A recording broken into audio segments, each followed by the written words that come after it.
आपका जो धर्मनिरपेक्ष राज्य का चैप्टर है उसको अपन देखते हैं। धर्मनिरपेक्ष राज्य आखिर होता क्या? सबसे पहले देखेंगे कि धर्मनिरपेक्ष राज्य का अर्थ क्या है, फिर भारत के परिप्रेक्ष्य में देखेंगे कि भारत का की स्थिति क्या है।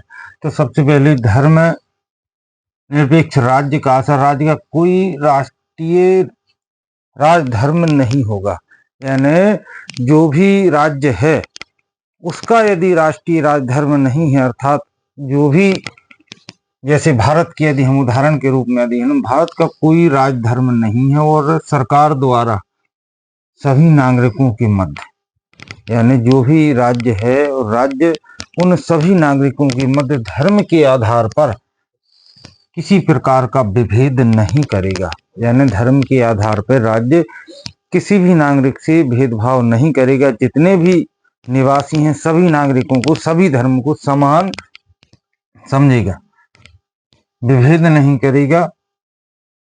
नागरिकों के धर्म के आधार पर कोई विभेद नहीं किया जाएगा। सभी नागरिकों को किसी धर्म के पालन, यानी उसमें जितने भी निवासी हैं उन सभी के लिए धर्म का पालन, प्रचार, अर्थात धर्म का जो जिस धर्म के आप हैं उस धर्म का आप अपनी इच्छा अनुसार पालन कर सकते हैं, उसका प्रचार कर सकते हैं। प्रसार की स्वतंत्रता प्राप्त होगी सभी मतावलंबियों को अपनी इच्छा के अनुसार। जितने भी प्रकार के, आज जैसे भारत का यदि हम उदाहरण ले लें तो भारत में जितने भी मतावलंबी हों उन सबको अपनी इच्छा अनुसार अपने धर्म के पालन करने की स्वतंत्रता है। राज्य किसी के साथ किसी भी मतावलंबी के या किसी भी धर्म के आधार पर कोई विभेद नहीं कर सकता। अपनी इच्छा के अनुसार, अपनी इच्छा के अनुसार वो धर्म का आचरण करने में स्वतंत्र है। धर्म का आचरण एवं धर्म का पालन, आचरण मतलब उसके अनुसार जो भी धर्म में उनकी चीजें होगी उनके अनुसार आचरण कर सकते हैं। धर्म का पालन एवं उसका प्रबंधन, अर्थात प्रबंधन का मतलब है कि आप एक धार्मिक संस्था का निर्माण करके उसका प्रबंधन भी आप कर सकते हैं, स्थापित कर सकते हैं। राज्य आपसे नहीं रोकेगा, करने का अधिकार होगा। राज्य उस पर हस्तक्षेप नहीं करेगा, सभी को समानता के भाव से देखेगा।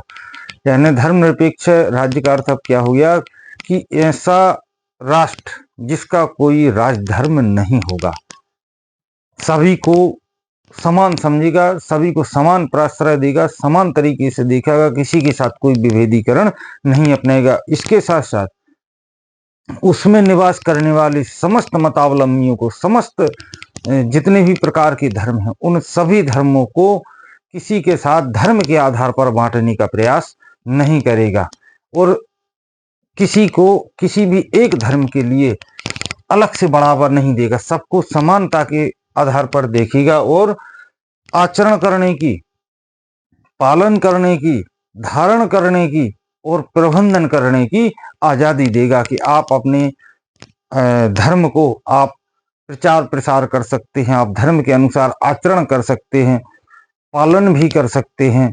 उसके अनुसार वेशभूषा, मतलब जो भी जिस धर्म में होती है उसके अनुसार आप रह सकते हैं।